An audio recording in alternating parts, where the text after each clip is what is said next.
Hey everybody, welcome back to the channel. This is going to be a short video tutorial on how to properly handle free play in Rocket League.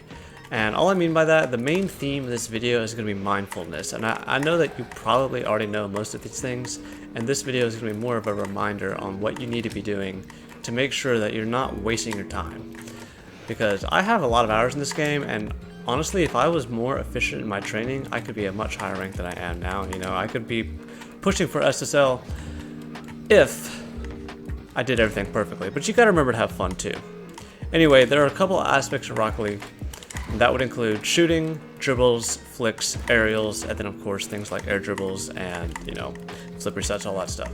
So I'm going to show you how to handle and how to train each of those aspects in free play without using custom training or workshop maps and all that stuff to really maximize your time on the ball and your car and ball control together. Things like rings, or specifically rings maps, and then also a few custom training maps.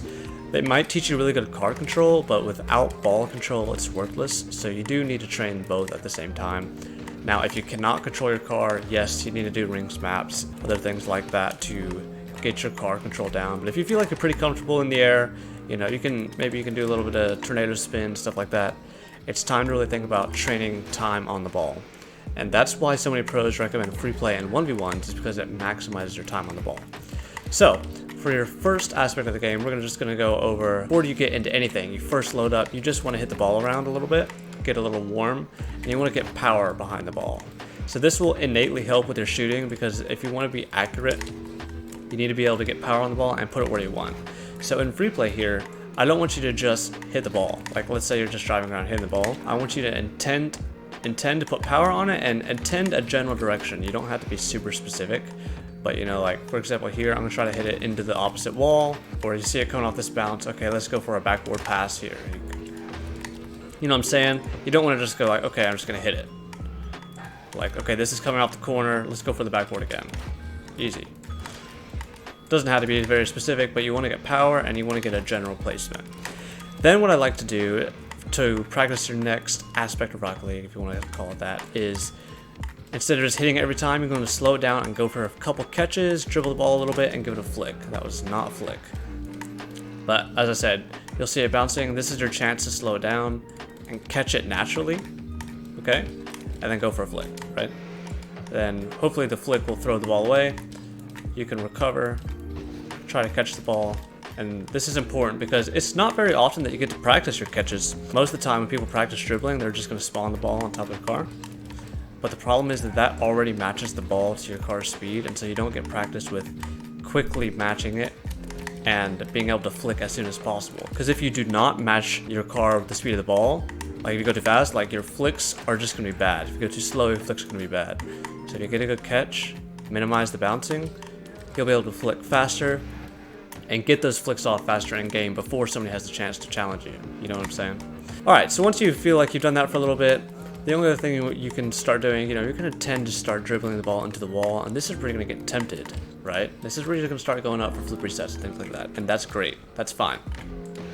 What I would recommend that you do the most is just make sure that you're not setting up from the same place every time. Don't always set up here to this mid boost. Don't go for the same thing every time. But conversely from that, I would say you should pick one mechanic that you're really going to focus on, and then another mechanic that you can do if you bail out. So what I mean by that is, let's say you're going to hyper focus flip resets, okay? So you're just going to go for flip reset.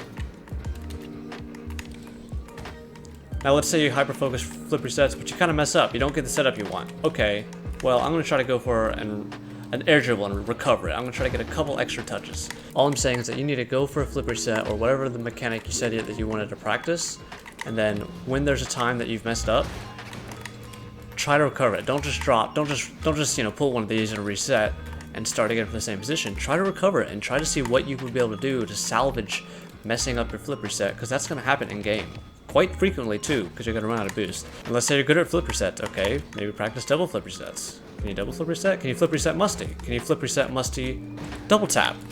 Can you hit double taps? Ceiling shots, you know, I want you to focus on something. And once you feel like, yeah, I'm good at that, okay, then you're going to change the position that you're starting from. For example, if you're always setting up your air dribbles and flip resets here from the mid boost, Unfortunately, at least higher up, most air dribbles and things like that do not start there. You don't have the space. Most of the time you're going to be collecting the ball, taking it back to your corner, and then going up from here. And this is a much more difficult, further dribble. And you can see I hit the ceiling, and then my backup plan was the ground pinch, but I also messed that up. So again, I just wanted to reiterate that free play is about mindfulness, okay? You just want to make sure that you're not mindlessly jumping around, going for these redirects, things like that. You just want to make sure that you're purposefully doing things. You want to practice your shooting. Okay, practice your shooting. You want to practice flipper sets. Notice what you're doing wrong in game. It's the thing that I do the most is I think about, what did I do last time? What did I do the other day? What was I missing the most? Was it every time I was going off the wall, I just wasn't getting a good setup? If you're just not setting up the ball right in game, maybe you don't even need to practice the actual move. You just need to practice how to get the ball up the wall and what to do, especially like, you know, if the ball is kind of bouncing and it's not a very good setup, maybe you want to practice some of these. These are important things to do that people just don't practice because it's more fun and easier to just go off of a perfect setup on the wall. This video is not meant to be much of a tutorial. It's just a reminder, guys, when you're in free play, make sure you're not just hitting the ball around. Put power behind it, place your shots, practice your dribbles, practice your catches. That is something that's ignored. Practice your off the wall, bouncing weird setups, and make sure you're not always starting from the mid boost. And with that, I'll see you guys next video. Thanks for watching. Let me know what you thought. Peace.